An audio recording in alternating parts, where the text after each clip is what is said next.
जय माता दी। नमस्कार दोस्तों, स्वागत है आप सभी का हमारे YouTube चैनल लक्ष्मी शर्मा की कहानियां पर। प्यारे भक्तजनों, आज मैं आप सभी को सुनाऊंगी अगहन गुरुवार महालक्ष्मी जी की व्रत कथा। यह व्रत पूजा करने से माता महालक्ष्मी प्रसन्न होती है तथा सुख शांति एवं धन संपत्ति प्राप्त होती है। यह व्रत करने वाले स्त्री तथा पुरुष दोनों मन से स्वस्थ एवं आनंदमयी होने चाहिए। इस व्रत को किसी भी महीने की प्रथम गुरुवार से शुरू कर सकते हैं। विधि नियम अनुसार हर गुरुवार को महालक्ष्मी व्रत करें। श्री महालक्ष्मी की व्रत कथा को पढ़े। लगातार 8 गुरुवार को व्रत पालन करने पर अंतिम गुरुवार को समापन करें। वैसे यह व्रत पूजा पूरे वर्ष भर में भी कर सकते हैं। पूरे वर्ष भर हर गुरुवार को देवी की प्रतिमा या फोटो के सामने बैठकर व्रत कथा को पढ़े। शेष गुरुवार के दिन 8 सुहागिन या कुंवारी कन्याओं को आमंत्रित कर उन्हें सम के साथ पीढ़ा या आसन पर बैठाकर श्री महालक्ष्मी का रूप समझकर हल्दी कुमकुम लगाए। पूजा की समाप्ति पर फल प्रसाद वितरण करें तथा इस कथा की एक प्रति उन्हें देकर नमस्कार करें। केवल नारी ही नहीं अपितु पुरुष भी यह पूजा कर सकते हैं। वे सुहागन या कुमारिका हो आमंत्रित कर उन्हें हाथ में हल्दी कुमकुम प्रदान करें तथा व्रत कथा की एक प्रति देकर उन्हें प्रणाम करें। पुरुषों को भी इस व्रत कथा को पढ़ना चाहिए। जिस दिन व्रत हो उपवास करें, दूध फलहार करें, खाली पेट न रहे। रात को भोजन से पहले देवी को भोग लगाए एवं परिवार के साथ भोजन करें। पद्म पुराण में यह व्रत गृहस्थ जनों के लिए बताया गया है। इस पूजा को पति पत्नी मिलकर कर सकते हैं। अगर किसी कारण पूजा में बाधा आए तो औरों से पूजा करवा लेनी चाहिए, पर खुद उपवास अवश्य रहे। उस गुरुवार को गिनती में न ले। अगर किसी दूसरी पूजा का उपवास गुरुवार को आए तो भी यह पूजा की जा सकती है।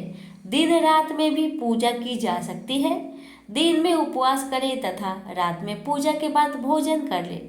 इस व्रत कथा को सुनने के लिए अपने आस पड़ोस के लोगों को, रिश्तेदारों को तथा घर के लोगों को बुलाए। व्रत कथा को पढ़ते समय शांति तथा एकाग्रता बरतें। अगहन के पहले गुरुवार को व्रत शुरू करें तथा अंतिम गुरुवार को उसका समापन करें। अगर माह में 5 गुरुवार आए तो 5 गुरुवार को पूजा करें। अगर उस दिन अमावस्या हो या फिर पूर्णिमा हो तो भी पूजा करें। श्री महालक्ष्मी देवी की स्थापना, विसर्जन तथा पूजन विधि। इस पूजा को करने के लिए किसी ब्राह्मण पुरोहित की आवश्यकता नहीं होती। हर कोई अपनी शक्ति से पूजा कर सकते हैं। एक दिन पूर्व ही घर को गोबर से लीप ले या फिर गीले कपड़े से पोंछ ले। इसके बाद एक ऊंची पीठे या चौकी पर या छोटे मेज पर बीच में थोड़े गेहूं या चावल रख के एक साफ सुथरे तांबे या पीतल के लोटे को पानी से भरकर चावल या गेहूं पर रखें। पानी में सुपारी, कुछ पैसे और ध्रुवा डालें। ऊपर से लोटे में चारों तरफ 5 तरह के पेड़ के 5-7 पत्ते डालकर बीचों बीच एक नारियल रखें। उस नारियल पर बाजार में उपलब्ध देवी के मुखौटे या चेहरे को बांध या चिपका दे और लोटे पर हल्दी कुमकुम लगाए और साथ ही उस लोटे के गले में लोटे के हिसाब से लहंगा बांध दे और नारियल के ऊपर एक छोटी चुनरी भी चढ़ा दे। साथ ही देवी की प्रतिमा या फोटो को पूर्व दिशा में मुख करके या उत्तर दिशा में मुख करके स्थापना करनी चाहिए। इस व्रत कथा की पुस्तक में जो फोटो है उसे भी सामने रखें और पूजा प्रारंभ करें। इसके बाद आचमन करें। ओम केशवाय नमः, ओम नारायणाय नमः, ओम माधवाय नमः। इन तीनों मंत्र को पढ़कर प्रत्येक मंत्र से एक एक आचमन करें। फिर ओम गोविंदाय नमः बोलते हुए हाथ धो ले। फिर देवी देवी को फूलों से जल का छींटा देते हुए स्नान करवाए और हल्दी कुमकुम लगवाए, पुष्पहार अर्पित करे, धूप दीप जलाए। फिर इसके बाद भोग लगाकर महालक्ष्मी व्रत के महात्म्य का पाठ करे। शुरू में महालक्ष्मी नमन अष्टक का पाठ करे, फिर देवी को प्रणाम कर कथा का पाठ शुरू करे। कथा की समाप्ति पर देवी की आरती उतारे तथा फिर से प्रणाम करे। रात को फिर देवी की पूजा में मिष्ठान का भोग लगाए तथा गौ माता के लिए भी अन्न रखे और दूसरे दिन सुबह गौ माता को उनका हिस्सा अर्पित करे। इसके बाद परिवार के सदस्यों के साथ मिलकर भोजन करे। दूसरे दिन सुबह स्नान करके पेड़ के पत्तों को निकाले और घर में अलग अलग जगह पर रखे। पानी को समुद्र, नदी, तालाब, कुएं या तुलसी की कुआरी में डाल दे। जिस जगह पूजा हो वह हल्दी कुमकुम छिड़क कर 3 बार प्रणाम करे। इसी प्रकार महीने के हर गुरुवार को करे। मार्गशीर्ष महीने में 4 गुरुवार हो तो या 5 गुरुवार हो तो पांचों को इसी प्रकार पूजन करे। पद्म पुराण में कहा गया है कि जो कोई भक्त हर वर्ष श्री महालक्ष्मी जी का यह व्रत करेगा उसे सुख संपदा और धन का लाभ होगा। कुछ लोग इसे केसरी व्रत भी कहते हैं, परंतु इस व्रत में केसरी खास रंग के परिधान की कोई जरूरत नहीं है। इसके अलावा महालक्ष्मी मंत्र, चालीसा, आरती इत्यादि का भी पाठ करना चाहिए। पूजन सामग्री: 1 नारियल पानी वाला, 1 सुपारी, 1 हल्दी की गांठ, 1 रुपया या कोई सोने या चांदी का सिक्का कलश में डालने के लिए, 1 पाटा चौकी या छोटा टेबल, 1 स्वच्छ धुला हुआ वस्त्र पाटा या चौकी पर बिछाने के लिए, 1 कलश जिस पर नारियल की स्थापना हो सके, 5 प्रकार के फल, 5 पेड़ों के पत्ते जैसे बरगद, पीपल, आम, अशोक, पाकर या जो भी बड़े पत्ते मिल जाए। प्यारे भक्तगणों, अब श्रवण करें अगहन गुरुवार महालक्ष्मी जी की व्रत कथा। हे माता, अगर कथा कहने में कोई भूल हो तो मुझे क्षमा करना और आपकी कथा मन से श्रवण करने वाले की सभी मनोकामना को पूर्ण करना, सभी की दुख तकलीफ को दूर करना। प्रेम से बोलिए माँ महालक्ष्मी की जय। माँ महालक्ष्मी की कथा को श्रवण और पठन करने से दुख दरिद्रता दूर हो जाती है। श्री महालक्ष्मी माता की कृपा से सुख, संपत्ति, ऐश्वर्य प्राप्त होता है, मन की इच्छा पूरी होती है। श्री महालक्ष्मी माता के अनेक रूप तथा नाम हैं। भूतल में भू छाया, शक्ति, तृष्णा, शांति, जाति, लज्जा, श्रद्धा, कांति, वृत्ति, स्मृति, दया, तुष्टि, माता, आदि शास्त्री एवं लक्ष्मी के रूप में स्थित है। उन्हें प्रणाम करते हैं। कैलाश पर्वत पर पार्वती, क्षीर सागर में सिंधु कन्या, स्वर्ग लोक में महालक्ष्मी, भूलोक में लक्ष्मी, ब्रह्मलोक में सावित्री, ग्वालों में राधिका, वृंदावन में राजेश्वरी, चंदन वन में चंद्रमा, चंपक वन में गिरजा, पद्म वन में पद्मा, मल्टियू में मालती, कुंदन वन में कुदंदंती, केतकी वन में सुशीला, कदम वन में कदममाला, राजप्रसाद में राजलक्ष्मी और घर घर में गृहलक्ष्मी इन विभिन्न नामों से पहचानी जाती है। इस तरह सर्वथा चारों ओर सर्वभूत में सुपरिचित माता श्री महालक्ष्मी जी की यह कथा है। भारतवर्ष के सौराष्ट्र देश में द्वापर युग की यह कहानी हुई है।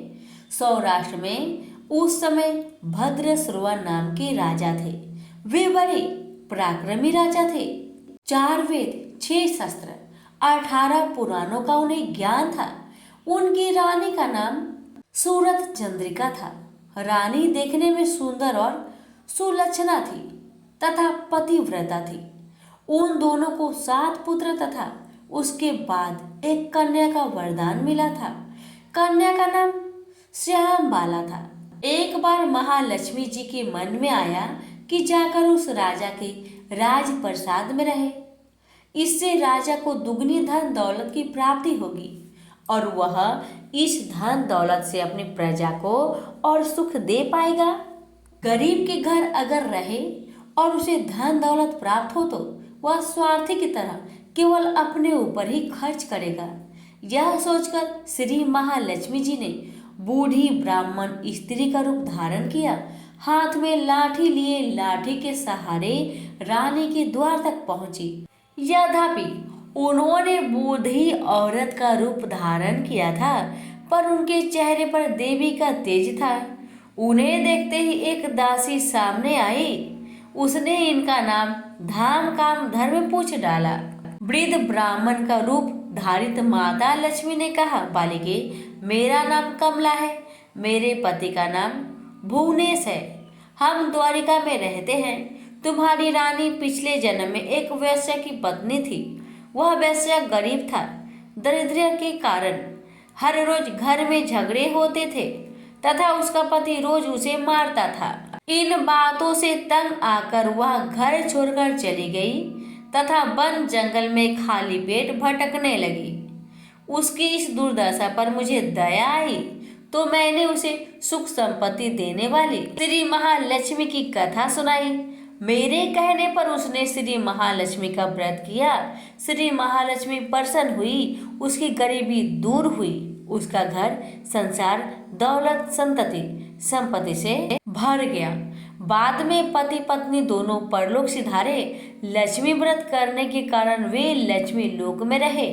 उन्होंने जितने साल महालक्ष्मी का व्रत किया उतने 1000 साल उन्हें सुख भोग मिला। इस जन्म में उसका जन्म राजघराने में हुआ है, परंतु वह श्री महालक्ष्मी व्रत करना भूल गई है। उसे यह याद दिलाने में यहाँ आई हूँ।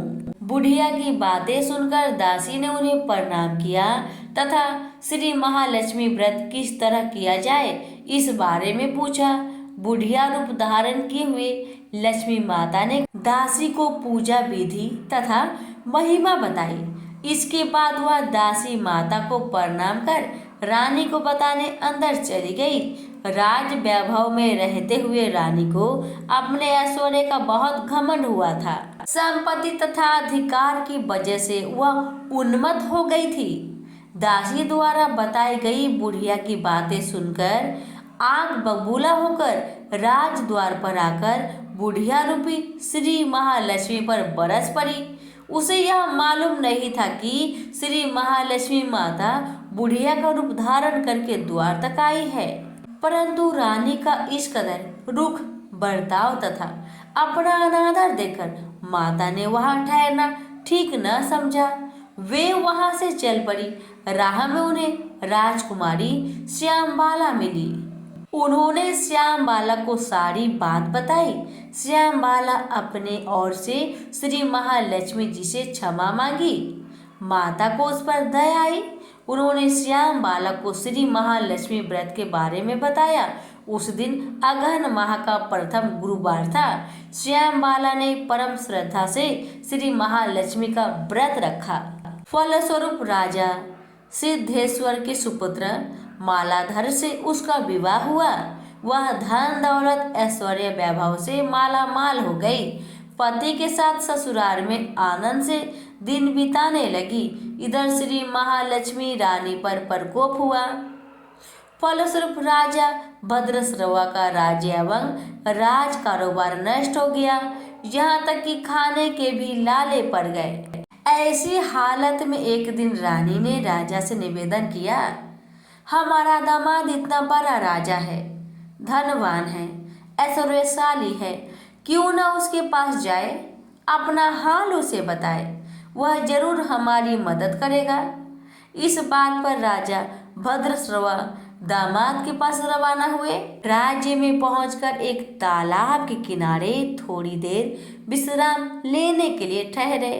तालाब से पानी लेते आते जाते दासियों ने उन्हें देखा। उन्होंने विनम्रता से उनकी पूछताछ की। जब उन्हें यह मालूम हुआ कि वे रानी श्यामबाला के पिता हैं, तो दौड़ते हुए जाकर उन्होंने रानी को सारी बात बताई। रानी ने दासी के हाथ राज परिधान भेजकर बड़े ठाट से उनका स्वागत तथा आदर सत्कार किया, खान पान करवाया। जब वो लौटने लगे तो सोने की मोहर से भरा घड़ा दिया। राजा भद्रश्रवा जब वापस लौटे तो उन्हें देखकर रानी सूरज चंद्रिका खुश हुई। उन्होंने जब सोने की मोहरों से भरे घड़े का मुख खोला, पर हाय भगवान, घड़े में धान के बदले कोयले मिले। ये सब श्री महालक्ष्मी जी की प्रकोप से हुआ। इस प्रकार दुर्दशा में और कई दिन बीत गए। इस बार रानी स्वयं अपनी कन्या के पास गई। वह दिन अगहन माह का अंतिम गुरुवार था। श्याम बाला ने श्री महालक्ष्मी जी का व्रत किया, पूजा की, अपनी माता से भी व्रत करवाई। इसके बाद रानी अपने घर आई। श्री महालक्ष्मी का व्रत रखने पर उसे फिर से अपना राजपाट, धन दौलत, ऐश्वर्य प्राप्त हुआ। वह फिर से सुख शांति आनंदमय जीवन बिताने लगी। कुछ दिनों के बाद राजकन्या श्यामबाला अपने पिता के घर आई।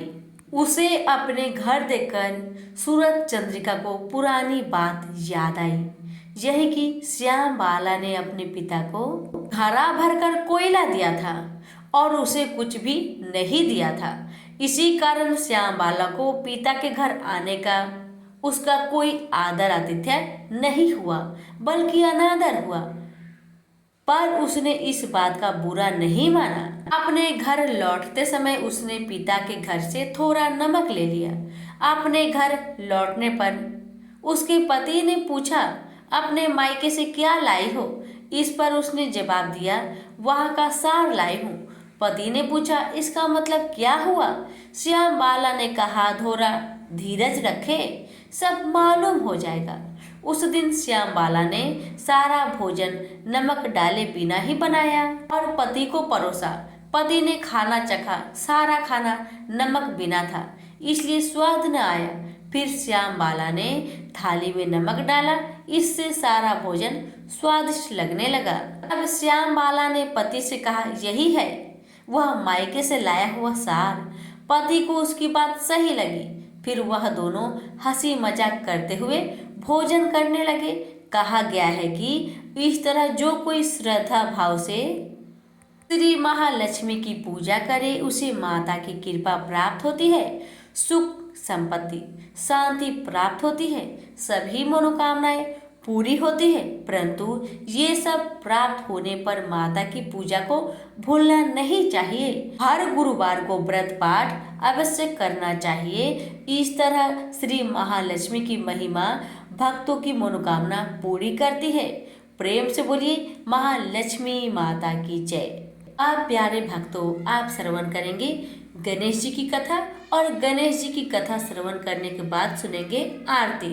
एक बार की बात है कि भगवान गणेश एक बार छोटे बालक का रूप धरकर पृथ्वी पर गए और वहां उन्होंने सोचा कि मैं लोगों का परीक्षा लूंगा, इस धरती पर कुछ धर्म कर्म है भी या नहीं। भगवान गणेश अपने दोनों हाथों में एक एक छोटी चम्मच पकड़कर एक चम्मच में चावल और एक चम्मच में दूध लेकर गांव के सभी घरों में बारी बारी जाकर एक ही बात कह रहे थे कि कोई मेरे लिए खीर बना दो, कि कोई मेरे लिए खीर बना दो। लोग उसकी बात सुनकर उनका मजाक उड़ाते थे। सब गांव वाले उनसे कहते कि ए बुद्धू बालक, क्या कभी एक चम्मच चावल और एक चम्मच दूध से खीर बना है जो तुम घर घर घूमकर चिल्ला रहे हो कि मेरे लिए कोई खीर बना दो, कि मेरे लिए कोई खीर बना दो। ऐसा कह कहकर गांव वाले भेष रूपी गणेश जी का मजाक उड़ा रहे थे। भगवान गणेश गांव वालों की बातें सुनकर आगे बढ़ जाते हैं। ऐसे ही वह पूरे गांव में चलते चलते बालक आखिर में एक बुढ़िया माई के पास पूछते हैं। वहां बहुत से बच्चे खेल रहे होते हैं और बुढ़िया माई बैठी बैठी बच्चों के खेल को देख रही होती है। गणेश जी महाराज ने वहां जाकर कहा, बुढ़िया माई, ये चावल और दूध से मेरे लिए खीर बना दोगी क्या? छोटे से बालक की बातें सुनकर बुढ़िया माई ने हंसकर मजाक करते हुए कहा, बेटा, खीर तो मैं बना दूंगी, लेकिन मुझे भी खीर देना होगा। भेष रूपी गणेश जी ने कहा, जरूर अम्मा, आपको मैं जरूर दूंगा। सब बच्चों को भी दूंगा। तुम चिंता मत करो बूढ़ी अम्मा, बस अपने घर में जाओ और जो सबसे बड़ा बर्तन हो उसे बाहर लेकर आओ। बूढ़ी माई ने बच्चे के कहे अनुसार घर के सबसे बड़े बर्तन को लेकर बाहर आई। घर के बने गणेश जी ने कहा, माँ इतनी छोटी सी भिगोनी से क्या होगा, कोई इससे भी बड़ा बर्तन लाओ, उसमें खीर बनाना। बुढ़िया माई फिर से एक बहुत बड़ा बर्तन लेकर आई। उसमें दूध और चावल डलवा दिए और चूल्हे पर खीर बनाने के लिए रख दिया गया। जब खीर में उबाल आने लगा तो बुढ़िया माई ने थोड़ी सी खीर प्याले में निकाल ली। थोड़ी सी ठंडी करके गणेश जी का नाम लेकर भोग लगाकर चखने लगी। खीर तो अति स्वादिष्ट बनी थी। बुढ़िया माई ने बालक से कहा, ले बेटा खीर बन गई है, अब तुम खा लो। उसके बेटे ने कहा, माँ खीर से तो मेरा पेट भर गया, अब आप खाओ और इन सब बच्चों को खिला दो। बुढ़िया माई ने कहा, बेटा तूने खीर तो नहीं खाई, फिर पेट कैसे भर गया? बालक ने कहा, आपने मेरा प्रेम से नाम लेकर दरवाजे के पीछे खड़े होकर खीर खाई थी, उससे मेरा पेट भर गया। बुढ़िया माई समझ गई कि यह बालक तो भगवान गणेश का ही रूप है। वह खीर सभी बच्चों को खिला दी। जो वहां खेल रहे थे उन्हें भी खिलाई, तो भी बर्तन भरा हुआ था। अब गांव के सभी लोगों को बुला बुलाकर बुढ़िया माई ने खीर खिलाई तो सभी सोच में पड़ गए कि इस गरीब बुढ़िया के पास इतनी सारी खीर कहाँ से आई। अंत में बुढ़िया माई को गणेश जी ने आशीर्वाद दिया कि और जो खीर बच गई है उससे तुम घर में पीछे खारा खोदकर गाड़ आओ। फिर कुछ दिन बाद वो खीर सोना बन गई। बुढ़िया माई अब तो आनंद और ठाट बाट से रहने लगी। गणेश जी की कृपा से बुढ़िया की सारी दुख तकलीफ समाप्त हो गई। तो प्रेम से बोलिए गणेश महाराज की जय। प्यारे भक्तगणों, अब आप सुनेंगे गणेश जी की आरती और उसके बाद श्रवण करेंगे माँ महालक्ष्मी जी की आरती। जय गणेश जय गणेश जय गणेश देवा, माता जाकी पार्वती पिता महादेवा, एक दंत दयावंत चार भुजाधारी, माथे पर तिलक सोए मूस की सवारी, माथे पर सिंदूर सोए मूस की सहारी, पान चढ़े फूल चढ़े और चढ़े मेवा, हार चढ़े फूल चढ़े और चढ़े मेवा, लड्डुअन का भोग लगे संत करे सेवा। जय गणेश जय गणेश जय गणेश देवा, माता जाकी पार्वती पिता महादेवा, अंधन को आंख देत कोढ़िन को काया, बाजन को पुत्र देत निर्धन को माया, सूर्य श्याम शरण आए सफल कीजिए सेवा, माता जाकी पार्वती पिता महादेवा, दीनन की लाज रखो शंभु सुतवारी, कामना को पूर्ण करो जगी बलिहारी। जय गणेश जय गणेश जय गणेश देवा, माता जाकी पार्वती पिता महादेवा। प्रेम से बोलिए गणेश भगवान की जय। ओम जय लक्ष्मी माता मैया, जय लक्ष्मी माता, तुमको निस दिन सेवत, मैया जी को निस दिन सेवत, हरे विष्णु विधाता।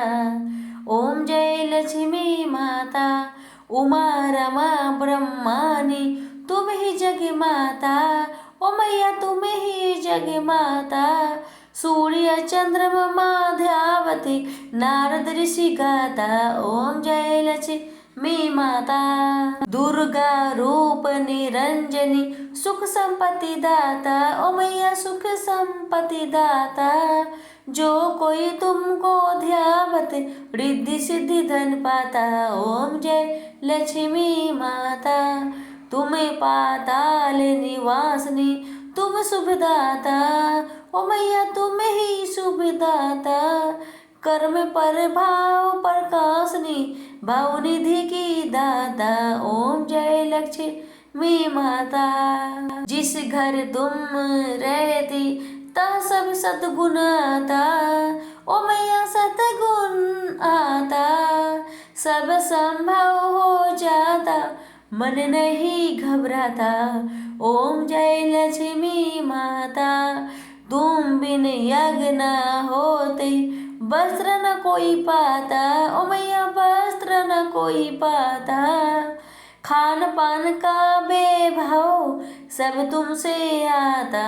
ओम जय लक्ष्मी माता, शुभ गुण मंदिर सुंदर चिरोदधि जाता। ओ मैया चिरोदधि जाता। रत्न चतुर्दश तुम बिन कोई नहीं पाता। ओम जय लक्ष्मी माता, महालक्ष्मी जी की आरती जो कोई जन गाता। हो मैया जो कोई जन गाता, और आनंद समाता पार उतर जाता। ओम जय लक्ष्मी माता। प्रेम से बोलिए लक्ष्मी माता की जय।